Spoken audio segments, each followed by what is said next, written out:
Babak pertama baru berjalan 3 menit, Witan Sulaiman sudah mendapatkan peluang yang cukup bagus. Tendangan yang ia lepaskan dari luar kotak penalti masih bisa ditepis kiper timnas Filipina U22, Quincy Camara. Setelah peluang dari Witan, permainan kedua tim justru berjalan lebih lambat. Timnas Indonesia U22 cukup sulit mengembangkan permainan. Sementara sisi lain, timnas Filipina U22 bermain lebih berhati-hati. Mereka lebih banyak bertahan dan sesekali mencoba menciptakan situasi serangan balik yang cepat. Ramadan Sananta mencoba peruntungannya pada menit ke-25. Tendangan mendatar yang ia lepaskan dari luar kotak penalti masih melebar dari gawang Filipina U22. Pratama Arhan melepaskan lemparan ke dalam tasnya pada menit ke-28. Bola lemparan Arhan masih bisa dihalau keluar kotak penalti oleh para pemain belakang timnas Filipina U22. Bola itu mengarah pada kaki Ananda Raihan. Dengan cepat gelandang muda PSM Makassar itu melepaskan tembakan keras dari luar kotak penalti.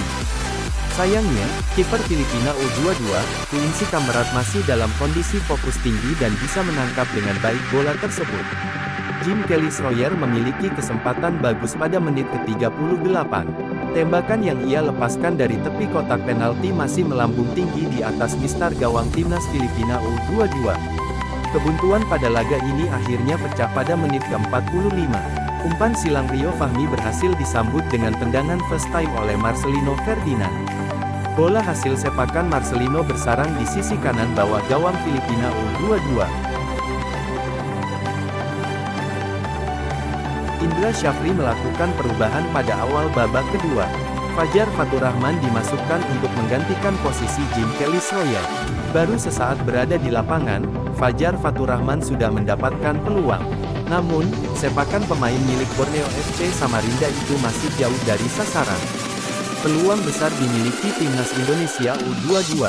Witan Sulaiman dilanggar di dalam kotak penalti oleh Santiago Rublico pada menit ke-59. Wasit tak ragu menunjuk titik penalti.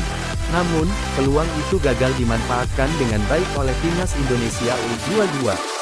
Tembakan yang dilepaskan Rizky Ridho masih bisa ditepis oleh kiper Filipina U22, Quincy Camara.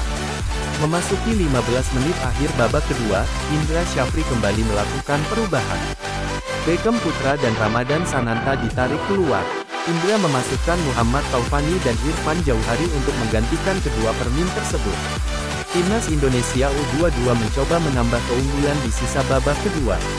Seperti yang dilakukan Ananda Raihan pada menit ke-88. Sayangnya, tembakan Raihan masih jauh dari sasaran. Timnas Indonesia U22 akhirnya bisa menggandakan keunggulan pada menit ke-89. Memanfaatkan umpan dari Muhammad Taufani, Irfan Jauhari berhasil membobol gawang Filipina dengan sepakan dari jarak dekat. Muhammad Faturrahman menambah lagi gol bagi timnas Indonesia U22 pada menit pertama injury time babak kedua. Memanfaatkan umpan dari Rio Rahmi, Faturrahman melepaskan tembakan setengah voli keras yang menghujam gawang Filipina. Timnas Indonesia U22 berhasil mengamankan keunggulan 3-0 pada laga ini. Kemenangan yang diharapkan menjadi awalan yang baik bagi tim asuhan Indra Syafri di SEA Games 2023.